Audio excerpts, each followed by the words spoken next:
भंडारा जिले में आज किसानों का गुस्सा फूट पड़ा है। सरकार ने धान उत्पादक किसानों के लिए प्रति हेक्टेयर 20,000 रुपये बोनस की घोषणा तो कर दी, लेकिन अब तक सैकड़ों किसानों के खातों में यह राशि नहीं पहुंची है।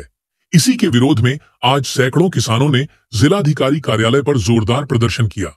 किसानों ने सरकार के खिलाफ नारेबाजी करते हुए प्रशासन को चेतावनी दी है कि अगर अगले 7 दिनों में बोनस की बकाया राशि नहीं दी गई तो वे जिलाधिकारी कार्यालय के सामने सामूहिक आत्मदाह करेंगे। किसानों का कहना है कि जब सरकार ने बोनस की घोषणा कर दी तो फिर पैसे कहां अटक गए।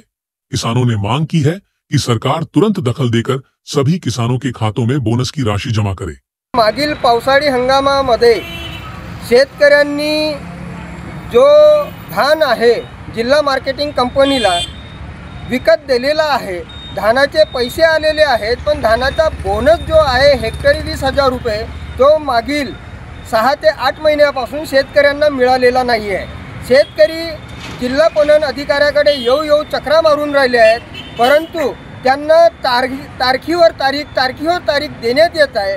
आज मला एक सांगा, महाराष्ट्र सरकारने सांगायला पाहिजे की खरोखरच शेतकऱ्यावर अस्मानी सुलतानी संकट कोसळलेला आहे आणि स्वतःच्या भाकरी बांधून शेतकरी पणन कार्यालयामध्ये चक्रा मारत आहेत आणि चक्रा मारत असताना सुद्धा तेथील कर्मचारी आज या उद्या या परवा या अशा भूलथापा देऊन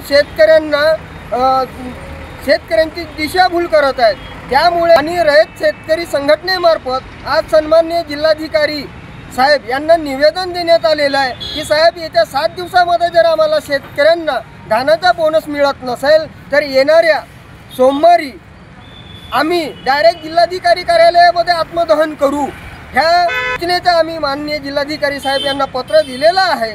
त्यामुळे सरकारने आमच्या मागण्यांकडे तात्काळ येत्या 7 दिवसामध्ये आमच्या मागण्या पूर्ण कराव्या, अन्यथा संपूर्ण लाखांदूर तालुक्यातील शेतकरी ज्यांना पावसाळी धानाचा बोनस मिळालेला नाही आहे ते असे सर्व शेतकरी जिल्हाधिकारी कार्यालयामध्ये येणाऱ्या सोमवारी आत्मदहन करतील। भंडारा में किसानों के इस आंदोलन से प्रशासन के सामने बड़ी चुनौती खड़ी हो गई है। अब देखना यह होगा कि सरकार किसानों की मांगों पर कितनी जल्दी कार्रवाई करती है।